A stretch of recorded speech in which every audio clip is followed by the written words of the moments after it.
नमस्कार, राधे राधे दोस्तों, आप सभी का हमारे चैनल साई शर्जा एस्ट्रो वास्तु में बहुत बहुत स्वागत है। सनातन धर्म में नवरात्रि को एक पावन पर्व माना गया है। ये पर्व देवी पूजन के उत्सव के साथ ही शक्ति साधना और आत्मिक शुद्धि के लिए होता है। नवरात्रि वर्ष में 4 बार आती है: चैत्र, आषाढ़, आश्विन, शारदीय और माघ। इनमें से शारदीय नवरात्रि को विशेष महत्व प्राप्त है क्योंकि यह पर्व देवी दुर्गा की उपासना का महामहोत्सव माना गया है। शारदीय नवरात्रि पर भक्तजन 9 दिनों तक माता रानी के विविध स्वरूपों की आराधना कर पुण्य लाभ प्राप्त करते हैं।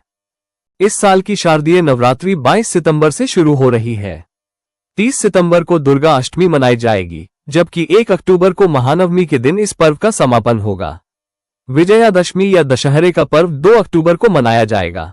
शारदीय नवरात्रि 2025 की घट स्थापना 22 सितंबर को की जाएगी। इस दिन भक्तजन 2 पावन समय पर कलश स्थापना कर सकते हैं। प्रातःकालीन मुहूर्त सुबह 6:09 से 8:06 तक रहेगा, जिसमें मां दुर्गा का आह्वान करना शुभ माना गया है। यदि इस समय पूजा संभव न हो तो साधक अभिजीत मुहूर्त का चयन कर सकते हैं, जो 11:49 से दोपहर 12:38 तक रहेगा। इन दोनों कालखंडों में घट स्थापना से विशेष पुण्य और देवी कृपा प्राप्त होती है। शास्त्रों में नवरात्रि को शक्ति की आराधना का पर्व कहा गया है।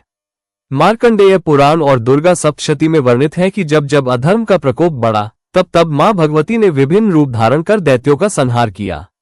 महिषासुर, शुंभ निशुंभ और चंडमुंड जैसे दानवों का वध कर मां ने धर्म की रक्षा की। इसी कारण नवरात्रि को धर्म विजय और अधर्म नाश का प्रतीक पर्व माना जाता है। नवरात्रि के 9 दिन देवी मां के 9 स्वरूपों शैलपुत्री, ब्रह्मचारिणी, चंद्रघंटा, कूष्मांडा, स्कंद माता, कात्यायनी, कालरात्रि, महागौरी और सिद्धिदात्री को समर्पित होते हैं। प्रत्येक दिन का अपना रंग, विधान और पूजा पद्धति होती है, जिसमें मां 9 अलग अलग रूपों की पूजा की जाती है।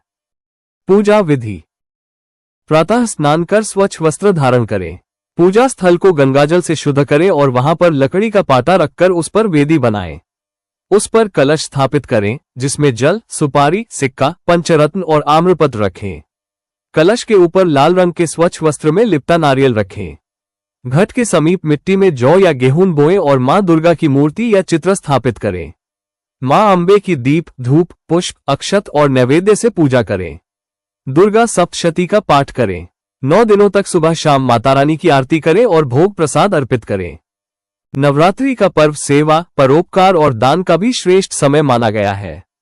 धर्मग्रंथों में उल्लेख मिलता है कि नवरात्रि के इन 9 दिनों में किया गया दान अक्षय पुण्य प्रदान करता है। मां दुर्गा की कृपा प्राप्त करने का ये दिव्य अवसर भक्तों को केवल आध्यात्मिक शांति ही नहीं देता, बल्कि उनके जीवन में सुख समृद्धि का भी संचार करता है। विशेषकर अष्टमी और नवमी के दिन कन्याओं का पूजन, उन्हें भोजन कराना, वस्त्र और दक्षिणा अर्पित करना अत्यंत पुण्यकारी माना गया है। कन्या पूजन में माता दुर्गा के स्वरूप की आराधना होती है और माना जाता है कि इससे भक्त के सारे कष्ट दूर होते हैं तथा घर परिवार में सौभाग्य का वास होता है। ये जानकारी आपको कैसे लगी, हमें कमेंट करके जरूर बताएं। साथ ही वीडियो को लाइक, शेयर और चैनल को सब्सक्राइब करना ना भूलें। धन्यवाद। जय जय